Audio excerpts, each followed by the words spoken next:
क्या क्या बोले?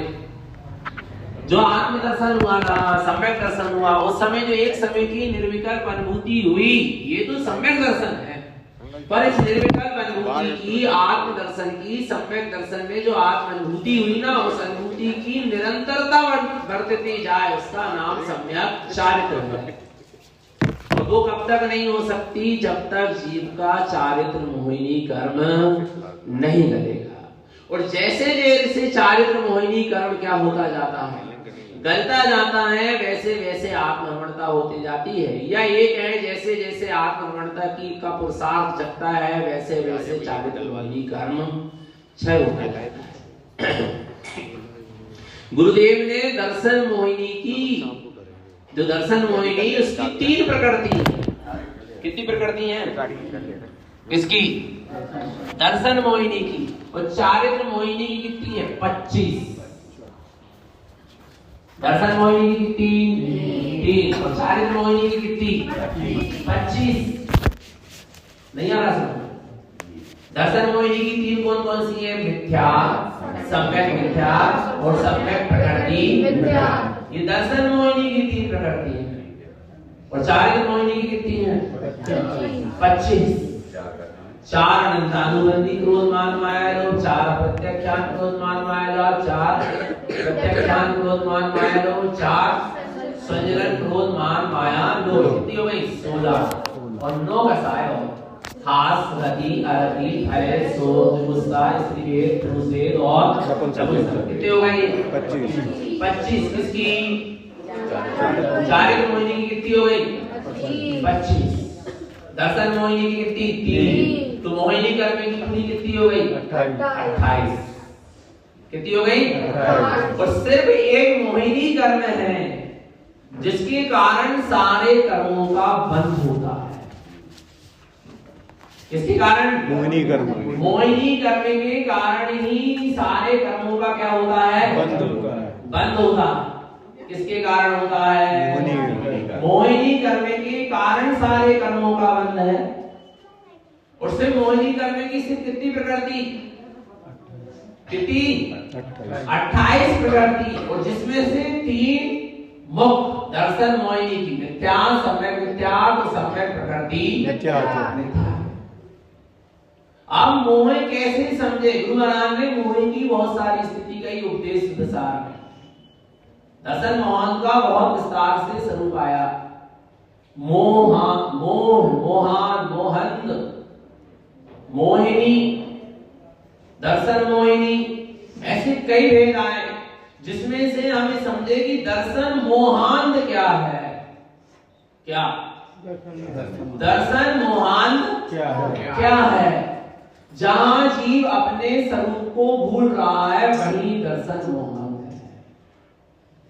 कैसे पहचाने कि हमारा दर्शन मोहिनी क्षय हो गया, अर्थात मिथ्यात्व गल गया, नाश को प्राप्त हो गया, क्षय हो गया? कैसे पहचाने?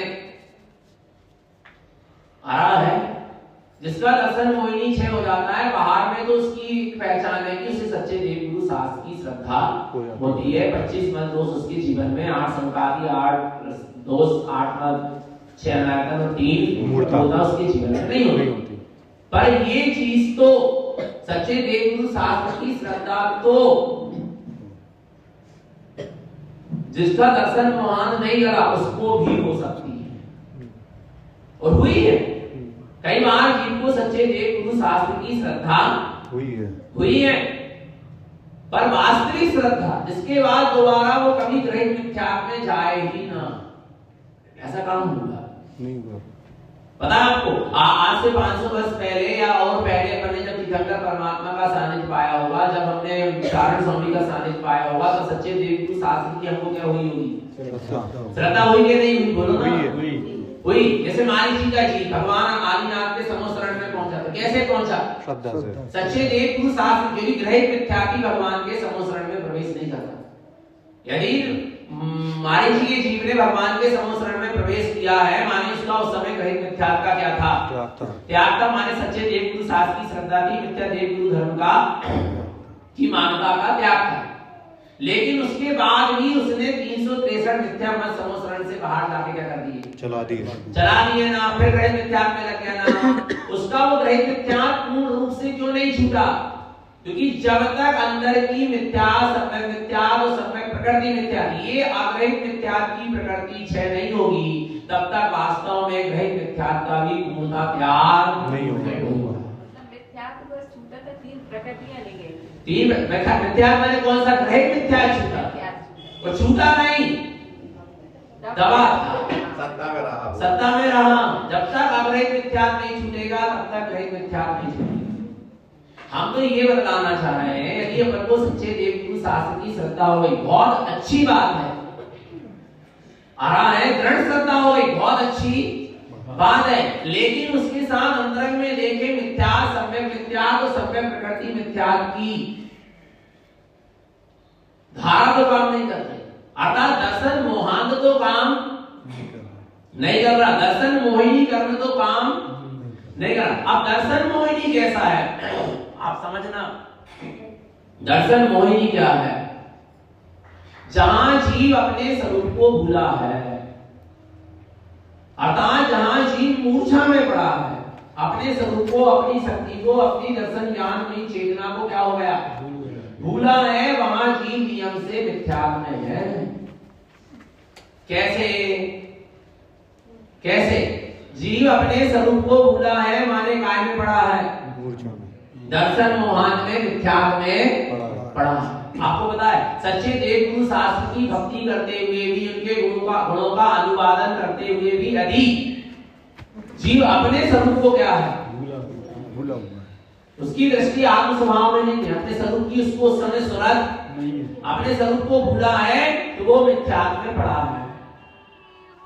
ये सफेद कपड़े पहन ली ना हमने, व्रत ले लिए, नियम ले ली, संयम ले ली, बहुत अच्छी बात है। पर यदि इसको धारण करने के बाद भी यदि हम अपने स्वरूप को भूले हैं, तो भी हम उस समय मिथ्यात्व में ही पड़े हैं। ये मूर्छा, अपने स्वरूप का विस्मरण, मूर्छा। नहीं आ रहा समझ में?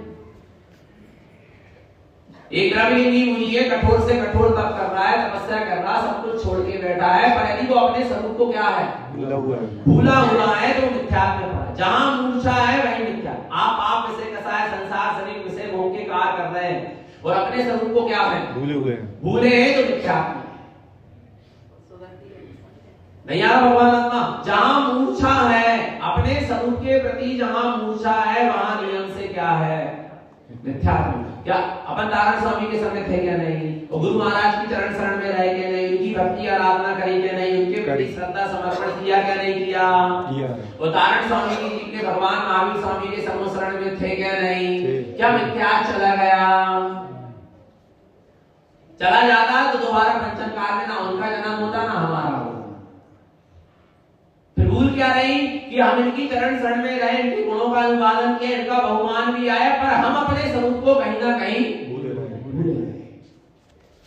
मना नहीं किया जा रहा देवगुरु शास्त्र की आराधना करने, व्रत नियम संयम को पालन करने के लिए, पर अपने स्वरूप को भूल तो नहीं रहे, अपनी दृष्टि अपने स्वभाव से खिसक तो नहीं रही।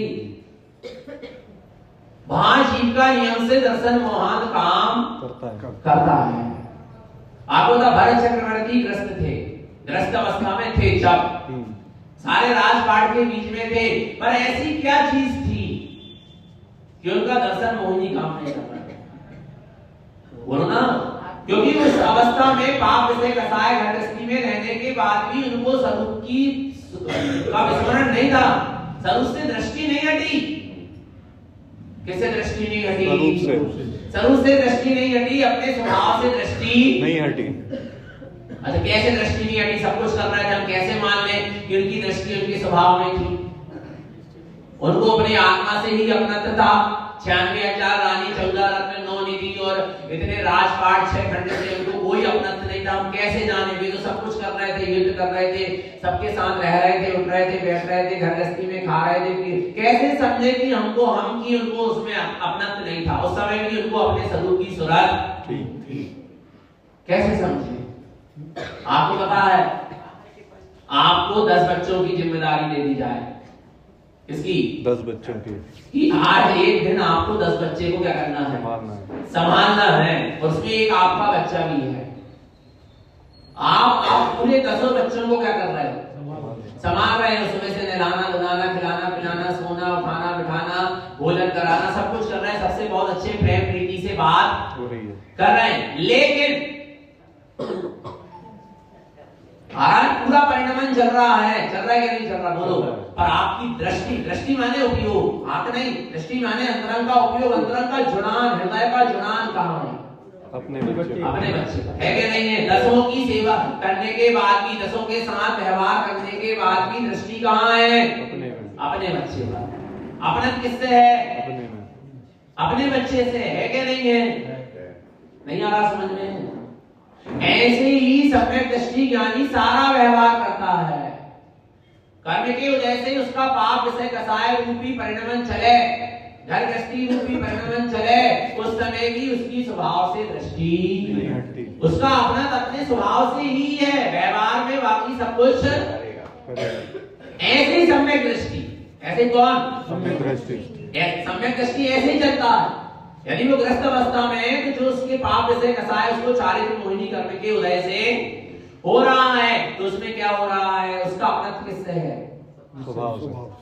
वो माता पिता भाई बंधु सबको संभाल रहा, सबकी सेवा कर रहा, सब कुछ कर रहा, सब कर्तव्य का पालन कर रहा है, पर दृष्टि उसकी अपने स्वभाव। जैसे उस महिला की दृष्टि अपने पुत्र पर है, भाई 10 बच्चों को वो पाल रही, पोस रही, सब कुछ कर रही, अपना तो उसका अपने पुत्र से। और व्यवहार में कोई कंजूसी भी नहीं है कि वो 10 के साथ अलग व्यवहार कर रही है, एक सा करते हुए दिख रहा है, पर अपना तो एक से एक अंदर की पकड़ आ रहा है। ऐसे ही ग्रस्त अवस्था की बात समय दृष्टि। और ऐसे ही एक संयमी जीव कौन? जैसे एक बात समझ लो, जैसे आपकी बात हो रही कि आप सबके बीच में रहकर, ऐसे ही एक संयमी जीव को भी यदि दर्शन मोहिनी को क्षय करना है, यदि उसका दर्शन मोहिनी क्षय हुआ है, तो जो सम्यक दृष्टि संयमी जीव है ना, वो संयमी जीव जो व्रत नियम संयम त्याग तपस्या उपवास आदि कर रहा है, समाहित ध्यान आदि कर रहा है, जो उसका शुभाचरण हो रहा है, उसको उस समय भी उसको अपने स्वभाव से दृष्टि नहीं होती। वो व्रत का नियम का संयम का त्याग तपस्या का समाहित का ध्यान का क्या कर रहा? व्यवहार कर रहा है, पर उसकी दृष्टि कहाँ है? स्वभाव में। यदि उसकी ये सब कुछ करते हुए त्याग तपस्या व्रत नियम संयम समाहित ध्यान ये सब करते हुए यदि उसकी स्वभाव से दृष्टि क्या है? हट जाए। हटी, आत्मा से अपनत्व नहीं है, और इन्हीं चीजों में अपनत्व हो गया, साधना में ही अपनत्व हो गया, तो नियम से मिथ्या। सम्यक दर्शन सम्यक दृष्टि बना अंतरंग की दृष्टि का विषय है, अंतरंग के हृदय की समर्पणता का। समर्पणता कहाँ है? नहीं आ रहा समझ में? माँ की समर्पणता अपने पुत्र पर है। तो स्वयं स्वयं स्वयं जान सकता है जी। आ रहा है अंतरंग की दशा, आ रहा भगवान आत्मा। और व्यवहार में मगर जिसकी अंतरंग में ऐसी अपनी आत्मा के प्रति अपनत्व होगा, व्यवहार में सारा शोर असुर आदि आचरण भी होता है, पर अपनत्व किससे है? अपने आप से, अपने स्वभाव से है। उसके व्यवहारिक जीवन में कभी ग्रहित मिथ्या नहीं होगा। इतना व्यवहार में अपन जान सकते हैं। राजा श्रेणी नरक में है, और नियम से नरक के जीवों को कृष्ण लेस्या काम करती है। कौन सी लेस्या? कृष्ण लेस्या। पर ऐसी कौन सी शक्ति उनके पास है कि कृष्ण लेस्या का उदय होने के बाद भी, कसाय का उदय होने के बाद भी उनको कर्म का बंधु स्वरूप नहीं हो रहा? नहीं। क्यों नहीं? कौन सी शक्ति है? मोहान में नहीं जी रहे। काय में नहीं जी रहे?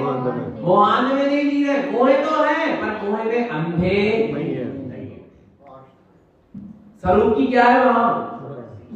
दृष्टि स्वभाव पर है, आत्मा पर है, और जान रहे हैं ये असित रूप जो परिणमन चल रहा है, ये मुझसे मेरे स्वभाव से भिन्न है।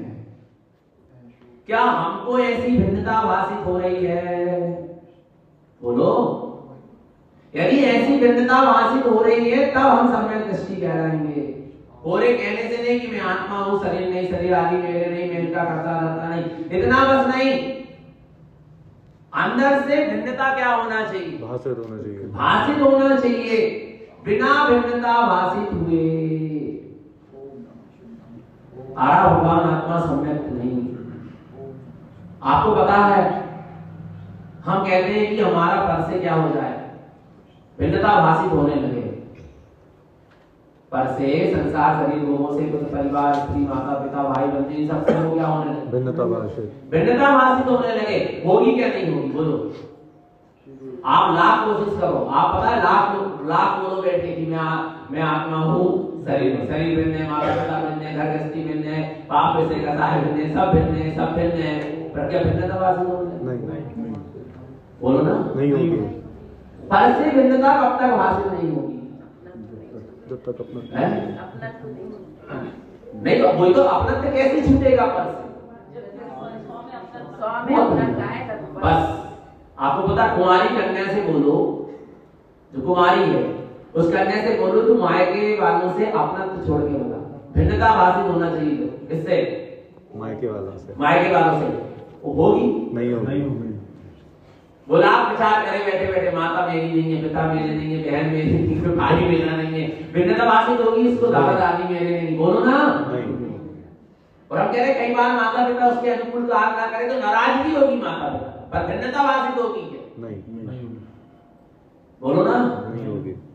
बच्चे लोग 2-2 4-4 दिन तक माँ बाप से बोलते नहीं, नाराज हो जाते हैं, पर क्या भिन्नता भाषित हो गई? नहीं। क्यों नहीं हो गई? क्योंकि उसका अपना कभी और कहीं नहीं हुआ है, इसलिए उसकी कैसे मायके वाले से भिन्नता भाषित हो। और जिस दिन उसका संबंध तय होगा उसी दिन उसको मायके वालों से क्या हो जाएगी? भिन्नता भाषित।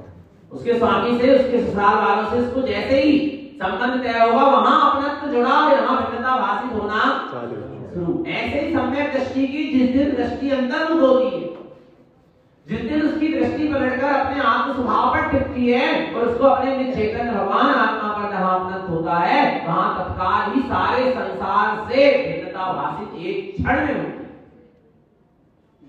अच्छा एक चीज बताओ, उस कन्या का जब अपने स्वामी से अपना हुआ, ससुराल वालों से अपना हुआ, संबंध हुआ, अपना हुआ, तो फिर सबसे पहले माँ से भिन्नता भाषित हुई होगी, फिर पिता से हुई होगी, फिर बहन से, फिर भाई से, फिर दादा, कैसा हुआ होगा? नहीं, बोलो ना, एक झटके में सबसे भिन्नता भाषित नहीं आ रहा?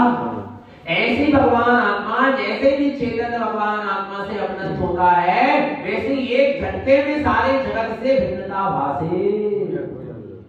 ऐसे नहीं पहले शरीर से भिन्नता भाषित, फिर परिवार से, फिर माता पिता से, फिर समाज से, फिर रिश्तेदार से, फिर असुर कार्यों से, पाप से, कसाय से, फिर राग द्वेष मोह से, फिर शुभ भावों से, शुभ पुण्य की वजह से भी भिन्नता। ऐसा नहीं होता, एक साथ निज भगवान आत्मा से अपनत्व होते ही, भगवान आत्मा बस नहीं कह रहा, भगवान आत्मा ने सब चीज, पर कौन से भगवान? निज भगवान, निज भगवान आत्मा से, निज आत्म स्वभाव से अपनत्व होते ही क्या होगा? सारे जगत से भिन्नता भाषित करना नहीं पड़ेगी, अपने आप हो आ रहा है, नहीं आ रहा? भगवान क्या होगी? भिन्नता, बस शरीर से भिन्नता, संयोगों से भिन्नता, अंदर में मोह राग द्वेष कसाय का उदय आएगा, उससे भिन्नता, शुभ भाव आएंगे, उत्कृष्ट से उत्कृष्ट पुण्य के भाव भी आ जाएंगे, तो भी उससे क्या होगी? उसको भिन्नता भाषित हो रही है। क्या हो रही है? अच्छा एक चीज बताओ, यदि जिस बच्ची का संबंध तय हो गया है, आ रहा है, यदि उसके माँ बाप के प्रति उसको यदि कोई ऐसी स्थिति बनी और उसको दुख हो रहा है, किसके प्रति? माँ बाप के प्रति। माँ बाप के प्रति उसको क्या हो रहा है? दुख। जैसे किसी बच्चे का संबंध हो गया, वो ससुराल चले गए, ससुराल वाले लोग उसने अपने स्वामी को स्वीकार कर लिया, उसके माँ बाप यहाँ शांत हो गए, उसके रिश्ते का क्या हो गया? वियोग। समझना, अब उसके लिए क्या हो रही है? दुखी हो रही, रो रही है ना, पर रोने के साथ साथ उसको क्या है? भिन्नता भाषित है। क्या है? भिन्नता भाषित। वो मायके वाले के लिए दुखी भी हो रही है, चिंतित भी हो रही है, आकुलता भी हो रही है, उसको विकल्प भी हो रहा है ना, पर उसको क्या है? भिन्नता भाषित है। बोलो ना, बोलो ना। ऐसे सम्यक दृष्टि ज्ञानी को यदि कर्म के उदय से, यदि कदाचित जैसे आवृत्ति की बात चल रही है, ध्यान रखना, और एक केस अणुप्रति की भी बात चल रही है, कदाचित, पर जैसे जैसे अणुप्रति की स्थिति बढ़ती है पर उसकी दशा और ऊपर होती है। पर समझ, जिस भूमिका में अभी आप और हम बैठे उस भूमिका की बात चलती है, कुल मिलाकर आ रहा है भिन्नता। अब बता, माँ बाप के लिए वो चिंतित हो रही है, आकुलित हो रही है, दुखी हो रही है, पर उसको भिन्नता भाषित है। ये मेरे को अंदर से अपनत्व पर हो रही है, काय के कारण? राग के कारण। अपनत्व तो नहीं है, पर कदाचित क्या पड़ा है? राग। जितना राग पड़ा उतनी दुख विकल्प आकुलता और चिंता होगी, वो पर को भिन्न जानने के बाद। नहीं आ रहा? नहीं आ रहा? पर को भिन्न जानने के बाद भी जितना जितना क्या पड़ा है? राग पड़ा है, उतना उतना तो दुख आकुलता और चिंता होगी। अच्छा ठीक है, किराए का मकान, आप किराए के मकान में, उसमें आपका अपनत्व है कि भिन्नतावासी है? भिन्नता। बोलो ना, भिन्नतावासी। फिर भी यदि उसमें छत तिड़क जाए या मकान कुछ हो जाए तो आपको थोड़ी चिंता होगी कि नहीं? होगी। बोलो ना, लिपाई पुताई झाड़ू पोंछा सांस संभाल की चिंता होगी कि नहीं होगी? बोलो ना, विकल्प होगा कि नहीं होगा? होगा विकल्प।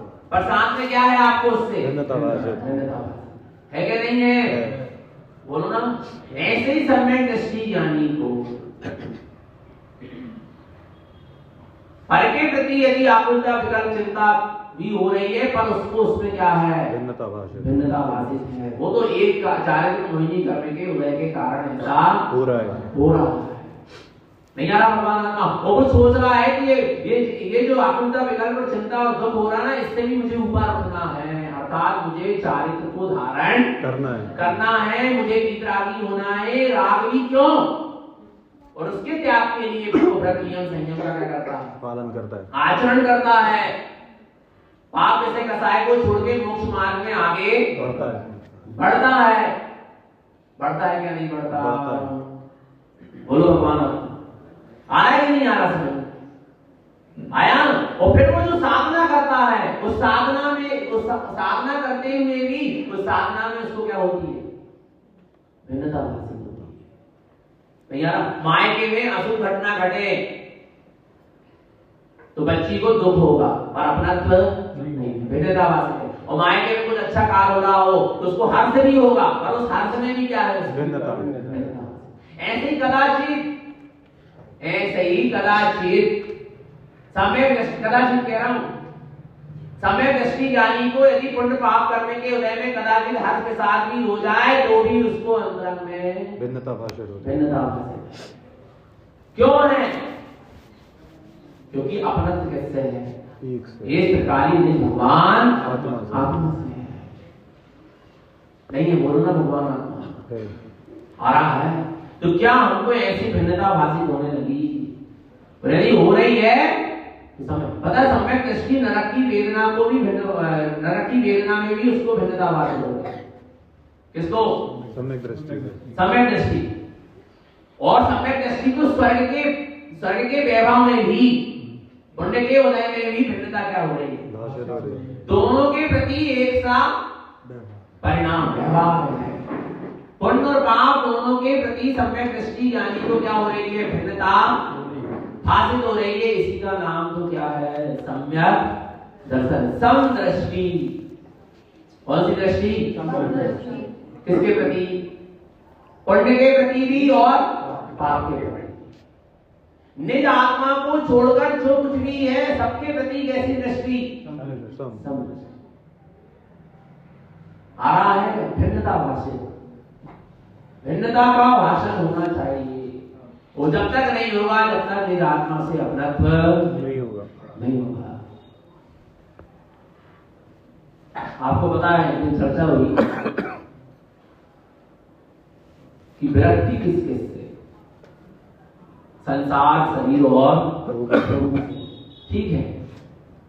संसार, शरीर और वो 5 इंद्रिय के विषय संयोगों से जो अपन को मिले, इनसे भी भिन्नता, पुण्य से भी भिन्नता और पाप से भी भिन्नता। विरक्ति क्या होना चाहिए? विरक्ति माने ये सुहाना नहीं चाहिए। सुहाना क्या चाहिए? आत्मा। सुहाना क्या चाहिए? आत्मा।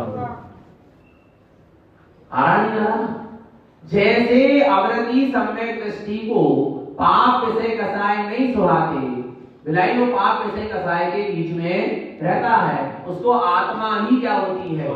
सुहाती है। ऐसे ही एक संयमी व्रती को व्रतों का आचरण करते हुए भी, संयम आदि का पालन करते हुए, साधना करते हुए भी उससे भी उसको क्या होती है? विरक्ति होती है। उसमें उसका लगाव नहीं होता, उससे भी इसकी क्या होती है? विरक्ति होती है। और उसकी अनुरक्ति और रुचि तो आत्मा प्रीति होगी।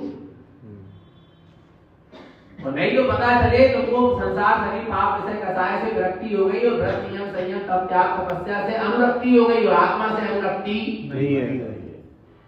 तो अभी आप विरक्त नहीं है, कहीं ना कहीं आप अटक गए, मना नहीं है, पर परिणामों की दशा की बात चल रही है। किसकी दशा की बात चल रही है? परिणामों की।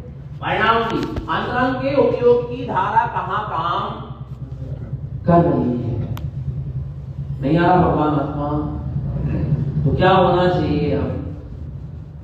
अब आत्मा से अपनत्व होना चाहिए और पर से भिन्नता भाषित होना चाहिए। और जितनी जितनी पर से भिन्नता भाषित होती जाती है, जितनी देखो आत्मा की रुचि की चरम सीमा क्या बोले? आत्मा की रुचि की चरम सीमा समझते? अंतिम सीमा माने जिसके बाद और कोई रुचि, माने इतनी रुचि हो गई कि पूरी हो गई, उससे बढ़कर कोई रुचि है ही नहीं। उस दिन आत्मा बुद्धि हो जाएगी, सम्यक दर्शन हो जाएगा। और आत्मा की रुचि की चरम सीमा सम्यक दर्शन है। इतनी रुचि कि उससे बढ़कर और किसी चीज की रुचि ही नहीं है, माने उससे बढ़कर रुचि ही का है ही नहीं। इतनी रुचि हो जाए आत्म तत्व की तो क्या हो गया उसका नाम?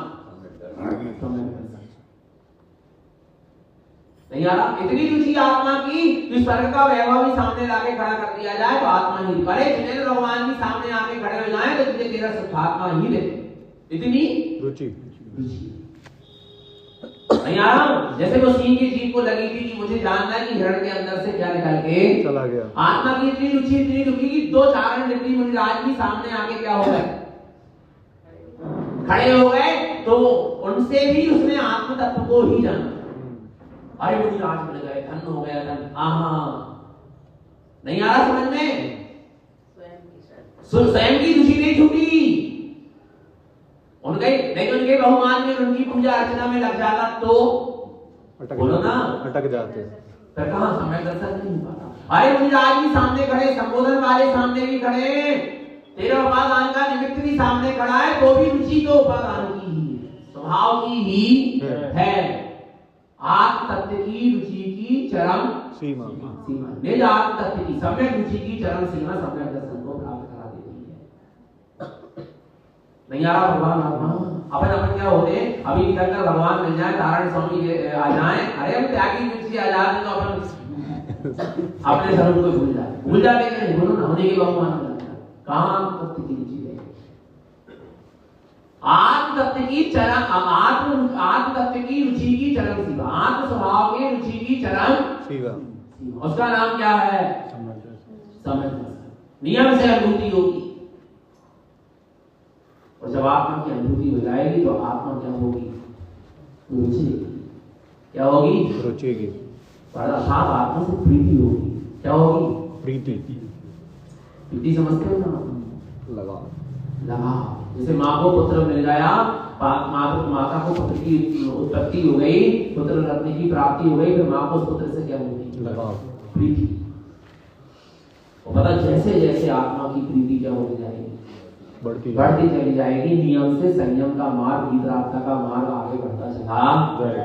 और आत्मा की प्रीति की चरम सीमा, इतनी आत्मा की प्रीति हो गई, इतनी आत्मा की प्रीति हो गई, इतनी कि उससे बढ़कर जगत में और कोई प्रीति है नहीं। आत्मा की प्रीति की चरम सीमा, अंतिम सीमा, और जिस दिन प्रकट होगी उस दिन नियम से तू वीतरागी हो जाएगा। क्या हो जाएगा? वीतरागी साधु कब होगा? आत्मा की रुचि, आत्मा की प्रीति की चरम सीमा, अंतिम सीमा तुझे वीतरागी बना के खड़ा कर देगी। तुझे वीतरागी होना नहीं पड़ेगा, तू वीतरागी हो जाएगा। अपने आप बनना नहीं पड़ेगा। आत्मा से इतनी प्रीति हो गई, इतनी प्रीति होने लगी, इतनी प्रीति हो गई कि आप तन में धागा भी नहीं सुहारा, और ये तन रूपी वस्त्र भी नहीं सुहारा, राग की अब अंश भी नहीं सुहारा, कुछ नहीं, अपने आप ही रागी। आत्मा की रुचि की चरम सीमा सम्यक दर्शन को प्रकट करती है। आत्मा की बढ़ती हुई प्रीति संयम के मार्ग को बढ़ाती है, और आत्मा की प्रीति की चरम सीमा, अंतिम सीमा वीतरागी बना देती है। यही मोक्ष का क्या है? मार्ग। मार्ग है। इसके अलावा और कुछ मोक्ष का मार्ग नहीं है, ना था, ना है, और ना कभी होगा। तो हमको आत्मा की, जिसको आत्मा की रुचि है वो आत्मा की रुचि को क्या करे? बढ़ाए। और आत्मा की रुचि की चरम सीमा तक पहुंचे तो उसको आत्मानुभूति सम्यक दर्शन नियम से होगा। जिसको आत्मा की रुचि की चरम सीमा पर पहुंच गया है, अर्थात जिसको सम्यक दर्शन हो गया है, आत्मानुभूति हो गई है, वो आत्मा की प्रीति को क्या करे? बढ़ाए और संयम के मार्ग में आगे बढ़े। और आत्मा की प्रीति की चरम सीमा को छू ले तो भी रागी हो ही जाएगा। इतना सरल मार्ग है, बोलो ना। अच्छा, आत्मा से रुचि, अपने आत्मा से रुचि करने को कह रहे हैं ना, अपनी आत्मा से प्रीति करने को कह रहे हैं ना, बोलो ना। दूसरे से तो नहीं करना, नहीं, बोलो ना। अच्छा, दूसरे से प्रीति करने को कहे तो अपन दूसरे से प्रीति करें, फिर दूसरा अपन से कर रहा है कि नहीं कर रहा है, क्या पता तो नहीं आ रहा भगवान, फिर क्या चलेंगे? आप देख लो, आपको कर से प्रीति है, नियम से क्या चलेगा? विकल्प आप देख लो। नहीं, यदि सामने वाला आपके अनुकूल भी चल रहा है तो भी आपको विकल्प चाहिए, और सामने वाला प्रतिकूल चले तो महाविकल्प। यही पर से क्या है? प्रीति है। नहीं आ रहा भगवान, पर आत्मा से प्रीति, तू आत्मा से प्रीति करेगी, आत्मा तुझे अनंत गुण देगी, रत्न देगी, अनंत चतुष्टय प्रकट सब होगा। नहीं आ रहा भगवान, आनंद से तो दशा प्रकट होगी, केवल ज्ञान प्रकट होगा, सब कुछ होगा। तो आत्मा से प्रीति करके क्यों दे? आत्मा को चाहे नहीं रहे तो आत्मा अपनी संपत्ति तुझे क्यों दे? मैंने प्रकट क्यों होगी जी? नहीं, तो माँ बाप को चाहे नहीं रहे, उसे प्रीति करे नहीं रहे, क्यों तुम्हारे नाम पे अपनी संपत्ति करेंगे? नहीं आ रहा भगवान। तुम अपने चेतन तत्व भगवान आत्मा से प्रीति जो करो, उसको इतना चाहो, इतना चाहो, इतना चाहो, इतनी प्रीति करो, इतनी प्रीति करो, बस ये आत्मा मोक्ष दे देगी। बस में बीत रात का मुक्ति को क्या होना है? मिलना ही है। कितना सरल मार्ग, कठिन लग रहा है क्या? बोलो ना, कठिन नहीं, मार्ग बहुत सरल है। हमारी रुचि होना चाहिए और हमारा पुरुषार्थ होना चाहिए, हमारा अभ्यास होना चाहिए, सारी चीज सरल हो जाएगी। बहुत सरल मार्ग है मोक्ष का मार्ग। कुछ भी आपको पता है, दुर्गंधा नाम की एक कन्या थी। कौन थी? दुर्गंधा नाम की क्या थी? एक कन्या थी। उसका जब जन्म हुआ तो माता पिता क्या हो गए? खत्म हो गए। बाप का युद्ध चलता रहा, शरीर से दुर्गंध आती थी, शरीर सड़ और गलता रहता था, उससे दुर्गंध आती थी। लोगों ने उसको क्या कहना शुरू कर दिया? दुर्गंधा। और लोगों की चूटन खाती थी, रास्ते में पड़ी हुई चीजों को खा लेती थी। जैसे जैसे अपना जीवन, भैया किसी की पर्याय को मत देखो। किसको देखो? आत्मा, स्वभाव को देखो। आ रहा है, इतनी निष्कृष्ट पर्याय से प्राप्त करी थी। और पता है, एक दिन जंगल में वो घूमते घूमते पहुंची थी। भूमिदान भावलिंगी विरागी साधु का उपदेश हो रहा था। कुछ भव्य जीव बैठ गए, पर इतनी समझदारी, पता कितनी, इतना सा विवेक ने उसको कहां पहुंचा दिया? आप देखना, वो दुर्गंधा नाम की कन्या ने जैसे ही मुनिराज को देखी कि यहाँ पर कुछ जीव बैठ के उपदेश सुन रहे हैं, ये कोई महात्मा पुरुष है, तो उसके अंदर इतना सा विवेक जागा, यदि मैं इनके जाकर उपदेश सुनूंगी तो वहां जितने जीव में उठ के क्या हो जाएंगे? चले जाएंगे, क्योंकि मेरे शरीर से क्या दुर्गंध, इनको अंतराय ना। कितना विवेक समझ रहे हैं आप? और अभी अपन इतना विवेक नहीं लगा पाते कि अभी प्रवचन चल रहा है तो बीच में आके अपन दर्शन ना पाए, तो लोगों का उपयोग नहीं चला जाए, यहाँ सामने से न दिखे, तो लोगों का उपयोग डिस्टर्ब होगा। भाई विचार उसने सिर्फ इतना सा विवेक लगाया, वो दूर खड़ी रही, और जब लोग क्या होने लगे? जाने लगे। तब वो मुनिराज के सम्मुख आकर क्या हो गई? बैठ गई। वो बस एक ही भावना भागी गई, इनके पास कुछ नहीं है। मेरे पास माता पिता नहीं है, मैं दुखी हो रही, मेरे शरीर अच्छा नहीं है, मैं दुखी हो रही। और ये बड़े आनंद में, इनके अंदर में ऐसा क्या है? ऐसा कौन सा तेज है जो इतने आनंद में दिख रहे हैं? इनके क्या है? वो बाहरी भेष को नहीं देखती रही, किसको देख रही थी? भीतर को। इनके भीतर क्या है? जितने आनंद में, कुछ नहीं होने के बाद भी इतने आनंद में, कोई आकुलता नहीं है, कोई क्लेश नहीं है, संक्लेश नहीं है, चेहरे में आनंद ही आनंद झलक रहा है, तेज ही तेज झलक रहा है। ऐसा क्या है इनके भीतर?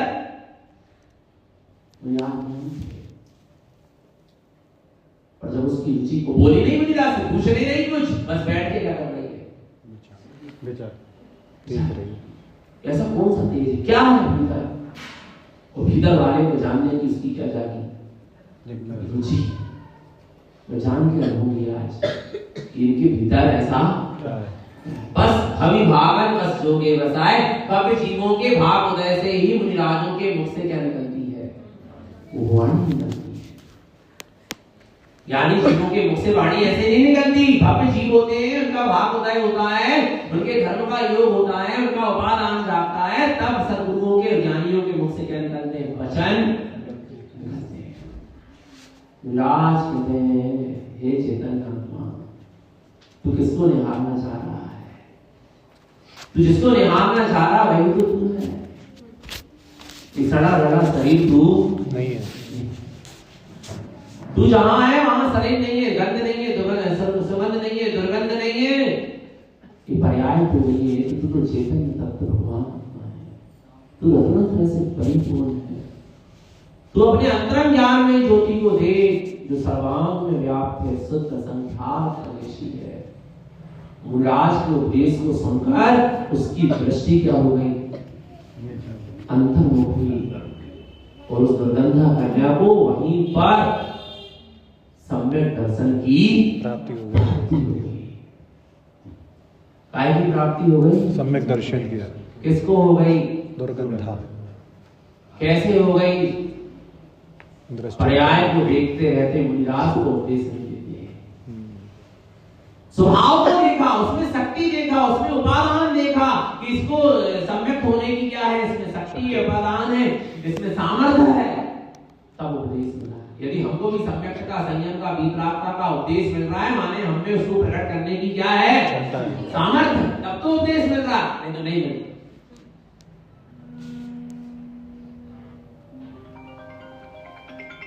सद्गुरु यदि उपदेश देते हैं जगत के जीवों को, तो उसके भीतर बैठे हुए अनंत शक्तिमान प्रभु को देखकर उपदेश दिया जाता है। पर्याय को देखकर सम्यक दर्शन प्रकट हो गया, वो धन्य धन्य हो गई, अपने आप को कृत्य कृत्य मानने लगी और कहने लगी, मैं पायो जिनवर, मैं पायो जिनवर, मैं पायो जिनवर आपने, मैंने अपने को जिनवर पा लिया, मैंने अपने को जिनवर पा लिया, मैंने अपने को परमात्मा स्वरूप पा लिया, सिद्ध स्वरूप पा लिया। सम्यक दर्शन क्या है? अपने आप को सिद्ध स्वरूप पाना, सिद्धों को नहीं पाना, परमात्मा को नहीं पाना, जिनवर को नहीं पाना, अपने आप को जिनवर पा लेना, अपने आप को परमात्मा पा लेना, अपने आप को सिद्ध पा लेना, अपने आप को अनंत गुणों का स्वामी पा लेना। पर पता है जब ज्ञान उद्योग बाहर आता है, तब वो मुनिराज से एक विनती करती है, गुरुदेव मैंने ऐसा कौन सा पूर्व में ऐसे कौन से कर्म किए थे कि ये अवस्था मुझे क्या हुई? मिली। मैंने ऐसी कैसी विराधना करी अपने स्वभाव की? मुनिराज ने उपदेश दिया, तूने पूर्व भाव में अपने वचनों से, मन वचन काय से जिन धर्म और जिन धर्म में चलने वाले सच्चे देव गुरु और सात ज्ञानी जीवों की क्या करी है? विराधना करी थी। सम्यक संयमी जीवों की अवहेलना करी थी, विराधना करी थी। इसके परिणाम स्वरूप तुझे ये कर्म का बंध से, ये कर्म का उदय तुझे आया है। बोले इसका क्या प्रायश्चित है? बोले परम प्रायश्चित को तू प्राप्ति ही हो गई। सम्यक दर्शन सबसे बड़ा प्रायश्चित है। सम्यक दर्शन हो गया माने असंख्यात कर्म तो ऐसे ही क्या हो गए? 6 हो गए। 6 हो गए। 58 लाख योनि तो ऐसे ही 6 हो गए, ऐसे चली गई। पर तू यदि इसका प्रायश्चित करना चाहती है और मोक्ष के मार्ग में चलने वाले संयम, सम्यक संयमी और वितरागियों की अनुमोदना करना चाहती है, तो तू भी अपना ऐसा मार्ग बनाना चाहती है, तो तू अब मौन व्रत को धारण कर। किसको? मौन व्रत। क्योंकि तेरी आयु मात्र 48 घंटों की बची है। 3 दिन की मात्र तेरी क्या है? आयु शेष है। और तू मौन व्रत को क्या कर, धारण कर। और उस दुर्गंधा नाम की कन्या ने मौन व्रत को क्या करी, सारे पाप आरंभ का त्याग करके, पाप और आरंभ का त्याग करके 48 घंटों के लिए वो मौन हुई। मौन काय से, मन से, वचन से और इशारा नहीं, बोलना नहीं, देखना नहीं, कुछ नहीं। शांत भाव से मौन व्रत को धारण करके संलेखना लेके चारों प्रकार के आहार का त्याग करके उसने उस मौन 11 व्रत का पालन करी। और ये पोषवदी 11 जो अभी आ रही है ना 26 तारीख को आ रहा है, तो उसने 10वीं के दिन मौन व्रत को धारण किया, पाप आरंभ का त्याग किया और चारों प्रकार के आहार का त्याग करके 10 दिशा में गमनागमन का त्याग करके एक आसन पर बैठकर उसने संलेखना को धारण किया, मौन व्रत को धारण किया। और 10वीं का आधा दिन पूरा, 11 का पूरा दिन और 12 के दिन जिस समय उसने मौन व्रत को क्या किया था, उसी समय उसने जब मौन व्रत को धारण करते करते उसका संलेखना पूर्वक समाधि मरण हो गया। और वो जीव ने स्त्री पर्याय का छेदन करके वह जीव स्वर्ग में गया। कहाँ गया? 3 दिन की मौन साधना ने, 48 घंटे मौन साधना ने और सम्यक सहित संयम के जरा से आचरण, सम्यक सहित संयम का जरा सा आचरण ने उसको स्वर्ग पहुंचाया। और फिर वो ही जीव स्वर्ग से च्युत होकर राजा कीर्तिधर और रानी यशोधरा के गर्भ में उसने क्या लिया, जन्म लिया। गर्भ में वो आया जी, उसका और भी वृतांत है। और इसी कारण से ये मौन 11 व्रत क्या हुआ। और आगे चल के वो कीर्तिधर राजा यशोधरा रानी के गर्भ से उस जीव ने जन्म लेके सिद्धि और मुक्ति को, मुनि बन के मोक्ष दशा को प्राप्त किया। इसलिए ये मौन 11 व्रत क्या होता है, मनाया जाता है, चलता है। मौन 11 व्रत रखा जाता है। इसकी यही विधि है कि 10वीं के दिन एक आसन माने एक आसन, मंजन भी नहीं हो सकता, उसी पटे माने जो विधि है। फिर व्यक्ति अपनी अपनी शक्ति के अनुसार करना है। एक आसन करने के बाद नहीं, एक आसन करने के बाद चैत्यालय में आके जिनवाणी के सन्मुख पंच परमेष्ठी निशुद्धात्मा का स्मरण करते हुए सारे घर गृहस्थी का पाप आरंभ का त्याग हो जाता है। ये नियम है उसको, वो घर में नहीं रह सकता। फिर कब तक? 12 के सुबह नहीं, 10वीं के दिन जितने बजे उसने मौन व्रत धारण किया उतने बजे तक पूरे 48 घंटे होना चाहिए। झाड़ू पोछा, पानी भरना, पानी गर्म करना, ये कुछ नहीं कर सकता। पूरे आरंभ का क्या हो जाता है, और घर का भी त्याग हो जाता है ईमानदारी से। चैत्यालय में आकर ही अपने जो शयन के वस्त्र आदि है सोने के वो लेकर आए और यहीं पर पूरा 10वीं का पूरा दिन जाप पाठ ध्यान समय में अपना उपयोग लगाए। मौन पूर्वक, इशारा नहीं, बोलना नहीं, हूँ हाँ कुछ नहीं, लिखना नहीं, आंखों से इशारा नहीं, कुछ नहीं। मोबाइल तो है ही नहीं।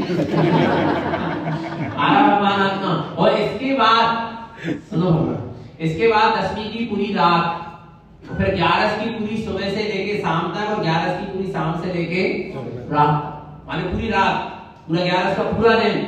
फिर 12 की सुबह जितने बजे में मौन में बैठा आ रहा है उतने बजे वो फिर क्या करे, अपना फिर बड़ी मंदिर की दीप वगैरह होती, छिंदवाड़ा सीधी जिला में होता है अधिकांशता। बहुत से लोग रहते, 25-25, 30-30 लोग रहते। और फिर उसके बाद क्या, उसके बाद कोई 12-1 बजे जब वो बैठता है, उसके बाद वो मौन को खोलता है, अपने मौन व्रत को, मंदिर की दीप वगैरह के मौन व्रत खोलता है। उसके बाद फिर वो अपने घर जा सकता है। उसके बाद फिर सारे, पर उस दिन भी मगर उसको क्या करना पड़ेगा, एक आसन, धारणा और पारणा के दिन एक आसन और उपवास के दिन पूरा उपवास। ऐसे ये मौन 11 की क्या है विधि, पूरी विधि है। पर अपनी अपनी यथाशक्ति अनुसार कोई घर में भी रहकर मौन ले लेता है, कोई एक दिन 11 के दिन बस उपवास करके मौन ले लेता है, कोई 10वीं और 12 को एक आसन नहीं करता, 2-3 बार ले लेता पर मौन ले लेता। जिसकी जैसी क्या होती है यथाशक्ति। पर विधि तो जो हमने पहले बताई, विधि तो वही है। कहने का मतलब है कि ये मौन 11 का संक्षिप्त स्वरूप था। सब लोग कह रहे थे ये बता देना क्या है, तो ऐसा स्वरूप है। आप लोग खूब रहे, बहुत अच्छी अनुमोदना है। पर सम्यक की साधना के स्वरूप के लक्ष्य के स्वभाव के लक्ष्य के निरंतर श्रद्धा के साथ रखें। अपना सबका जीवन सम्यक और संयम में बना रहे। ये सदगुरु की हम सभी अपने जीवों के लिए कभी कृपावान देसना। बोलिए आचार्य प्रवर श्रीमद जिन धारण करण मंडलाचार्य जी महाराज की जय हो।